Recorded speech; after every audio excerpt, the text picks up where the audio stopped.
नमस्कार दोस्तों, आपका बहुत बहुत स्वागत है मेरी बगिया में। दोस्तों, इस सर्दी में पत्ते वाली सब्जियों की, हरे साग जो बोलते हैं, उनकी ग्रोथ देखिए मेरी बगिया में। और इनकी हार्वेस्टिंग करने के बाद में क्या करना चाहिए जो ऐसी ही ग्रोथ में बनी रहे और आपको बार बार हार्वेस्टिंग करने को मिलते रहे। आज इस वीडियो में पूरी जानकारी देंगे। अगर आप हमारे वीडियो में नए हैं तो प्लीज़ एक बार लाइक और सब्सक्राइब जरूर करें। देखिए, आपको पूरी जानकारी इस वीडियो में मिलेगी कि किस तरह से हरी सब्जी पत्ते वाली लगाकर उसकी केयर करनी चाहिए जो आपको बराबर सर्दी भर हार्वेस्टिंग मिलती रहे। तो देखिए, ग्रोथ पहले देखिए। ये है पालक, इसकी ग्रोथ देख लीजिए। ये देखिए चने का साग, ये अभी थोड़े 15 दिन बाद बोया था और वो एक डेढ़ महीने का हो गया। देखिए उसमें फूल भी आने लगा। ये है चने का साग, इसकी हार्वेस्टिंग भी मैंने की, सब्जी बनाई और अब फूल आने लगा।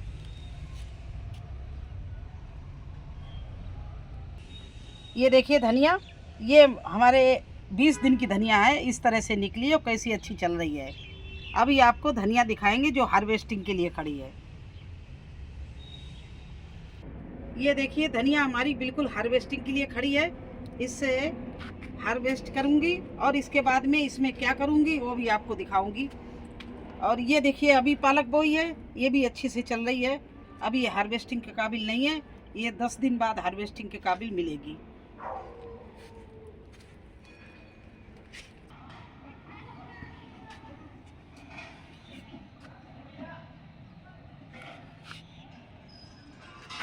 और ये देखिए दोस्तों, मेरी मेथी हार्वेस्टिंग के लिए खड़ी है। इसको अभी मैं हार्वेस्ट करूंगी। इसमें क्या डालूंगी, कैसे इसकी बार बार मुझे हार्वेस्टिंग मिलती रहे, क्योंकि एक ये चीज़ ज़रूर डालना है हार्वेस्टिंग के बाद में। तो चलिए पहले शुरू करते हैं हार्वेस्टिंग। आपके सामने ही कर रहे हैं।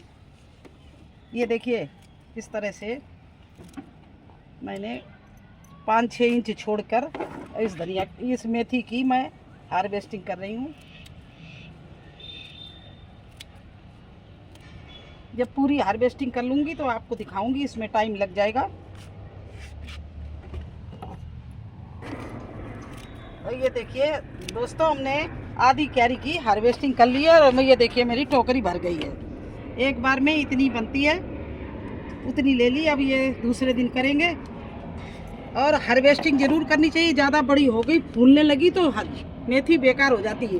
तो हार्वेस्टिंग करना भी बहुत ज़रूरी है। अगर इसको ऐसे ही छोड़ दिया तो ये फूल जाएगी और फूलने पर मेथी बेकार हो जाती है, दोबारा फिर नहीं आती है।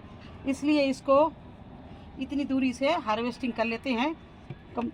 अब हार्वेस्टिंग करने के बाद देखिए दोस्तों क्या करेंगे। ये है राख, ये है बोन मील और ये है बर्मी कंपोस्ट। और इसमें साथ में थोड़ा सा पोटास है, ये भी पोटास हमारी ऑर्गेनिक है। तो इस सब चीज़ों को मैंने इस तरह से मिक्स कर लिया है। ये पेस्टिसाइड भी है और फर्टिलाइज़र भी है। ये दोनों चीज़ें, चारों चीज़ें मिला के मैंने देखिए इस तरह से मिला लिया। और जहाँ पर मैंने हार्वेस्टिंग की वहाँ पर इस तरह से तो 2-3 मुट्ठी मिली हुई यही सारा सामान डाल दिया, क्योंकि पौष्टिक तत्व मिलेंगे। और ऊपर से कट गई है तो ये इतनी बढ़िया फिर से ब्रांच देंगी और अच्छी से मुझे दोबारा फिर हार्वेस्टिंग मिलेगी। इस तरह से इसको करना है। अगर आप इस तरह से हार्वेस्टिंग करने के बाद में ये चीज़ डाल देंगे और एक दिन पानी नहीं लगाना, दूसरे दिन इसमें पानी लगाना, इसके बाद में ये देखिए दोबारा इतनी अच्छी निकलेगी। जो हमने अभी हार्वेस्ट की है उससे भी बढ़िया निकलेगी। तो इसलिए यही काम आपको बताना था। अब चलिए धनिया में भी आपको दिखाते किस तरह से हम हार्वेस्टिंग करेंगे। दोस्तों, मैंने दूसरी जगह से हार्वेस्टिंग की थी, इसको छोड़ दिया था तो देखिए फूल पर आ गई। और फूल पर आ गई है तो ये बढ़ना बंद कर देगी, इसलिए इसको अब हम नीचे से काटेंगे। देखिए यहाँ से इस तरह से इस धनिया को मैं हार्वेस्ट कर रही हूँ। मैं हर 15 दिन बाद धनिया लगाती हूँ। तो पहली वाली धनिया हमारी हार्वेस्टिंग पे चल रही थी और इसको मैंने छुआ नहीं। तो देखिए सारे फूल पर आ गई और क्या खुशबू है इस धनिया में, जो अपने घर मतलब अपने द्वारा ऑर्गेनिक धनिया उगाओ, उसकी तो बात ही अलग होती है। देखिए इतनी खुशबू आ रही है इसमें, चाहे आप चटनी बनाओ चाहे सब्जी में डालो, इतनी बढ़िया धनिया आपको घर पे ही मिलेगी। तो इसमें क्या करना है, ये हार्वेस्ट कर लिया, यहाँ पर भी इस तरह से यही मिला हुआ फर्टिलाइज़र डाल देना है।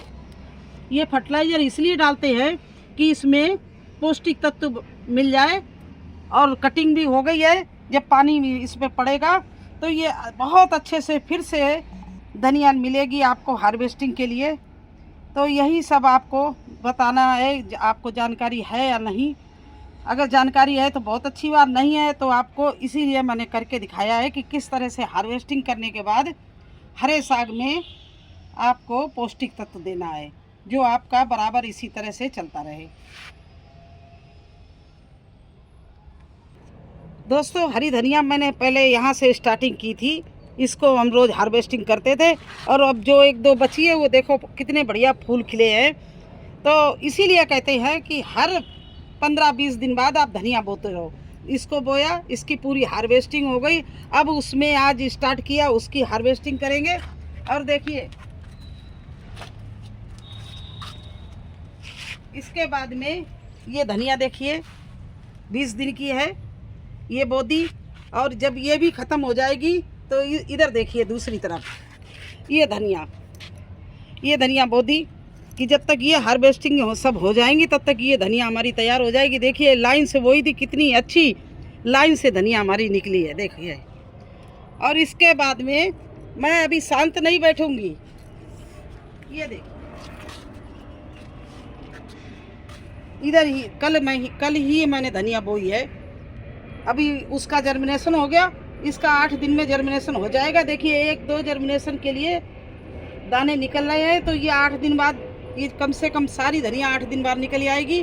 तो देखिए यहाँ लगा दी, और इसके निकलने पर मैं दूसरी जगह धनिया 15 दिन के बाद में लगा दूंगी।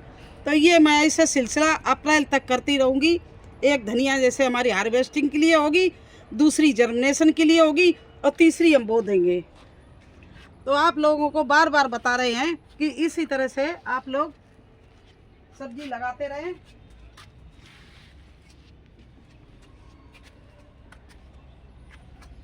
इसी तरह से मैं हर सब्जी लगाती हूँ। देखिए ये गोभी हमारा हम हार्वेस्टिंग कई दिन से कर रहे हैं। ये देखिए हार्वेस्टिंग के लिए खड़ा है, इधर मैंने ये छोटा छोटा दोबारा के लिए लगा दिया। जब तक इस साइज के हार्वेस्टिंग हो तब तक ये हार्वेस्टिंग के लिए तैयार हो जाएगा। और देखिए नई पौधे आगे के लिए, ये देखिए नई पौध तैयार कर दी है, ये पौध हमारी तैयार हो रही है। और इस पौध को के लिए मैं ये देखिए आगे क्यारी तैयार कर रही हूँ। ये देखिए यहाँ की, ये देखिए पूरे गोभी की ये रह गया, सारी गोभी की हार्वेस्टिंग कर ली, ये पड़े हुए हैं उखड़े, और इनके लिए ये रोज़ तैयार कर रही हूँ। इनकी रोज़ कुछ कोई ना कोई खाद डाल के इसको ऐसे मिट्टी को पलट रही हूँ, ये क्यारी बना रही हूँ। तो इस तरह से आप लोग भी लगे रहिए। चने के साग के बारे में आपको और बता दूँ, इधर भी देखिए पालक है, ये पालक बोई ये निकल रही है, ये धनिया छोटी छोटी निकल रही है। तो हरा साग तो मैं इतना ज़्यादा लगाती हूँ। अब आइए चने के बारे में बताएं आपको। दोस्तों अगर चने का साग आपने बोया है तो इसकी ऊपर से ये जो निकल रही है पत्तियाँ, ये जो कली ब्रांच निकल रही हैं, इनको ऊपर से इस तरह से कट कर लीजिए। तो जितना ही आप ऊपर से काटेंगे उतना ही नीचे से नई नई ब्रांचें बहुत देगा, चना खूब आपका घना हो जाएगा। तो इस तरह से चने में आप ऐसे मत छोड़ना, चने को ज़रूर हार्वेस्टिंग करते रहना। इस तरह से जितने ही आप ऊपर से काटेंगे उतने ही नीचे से ये नई ब्रांच देगा, और बहुत बहुत मोटे मोटे इसके पेड़ हो जाएंगे, घने, बिल्कुल घना चना हो जाएगा। इस तरह से ऊपर से काट लीजिए। देखिए मैंने ये किया था, अब ये देखिए कितना घना हो गया एक एक पेड़, और कैसे बढ़िया फूल आने लगे हैं। ये देखिए फूल तैयार है। लेकिन वही बात मटर में मत करना, हरे साग में ये मटर भी आ जाती। देखिए इधर बोई है, इसको ऊपर से अगर काट लिया तो ये बेकार हो जाएगी। देखिए हमारी मटर में ये फूल भी आने लगे हैं, ये मटर ज़्यादा बढ़ेगी नहीं, और ये फूल इसमें जल्दी आने लगेगा। ये देखिए इधर मटर बोई हुई है। तो दोस्तों इसी तरह से देखिए गोभी हमारा ये सब फूल पे खड़ा है, फूल आने लगा है इसमें, ये देखिए फूल बनने लगा ये देखिए। बस इसी तरह से आपको बताना था मुझे कि जब भी कोई चीज़ की हार्वेस्टिंग करना तो उसके ऊपर आप पौष्टिक तत्व जरूर डालना, जिससे दोबारा उससे बढ़िया पत्ती और अच्छी ब्रांचेज निकले। तो कैसी लगी आपको हमारी हार्वेस्टिंग और मेरी जानकारी? अगर सब अच्छा लगा हो तो प्लीज़ मेरे चैनल को लाइक और सब्सक्राइब कर देना। फिर मिलते हैं एक नए वीडियो में एक नई जानकारी के साथ। तब तक के लिए मुझे आज्ञा दीजिए। धन्यवाद।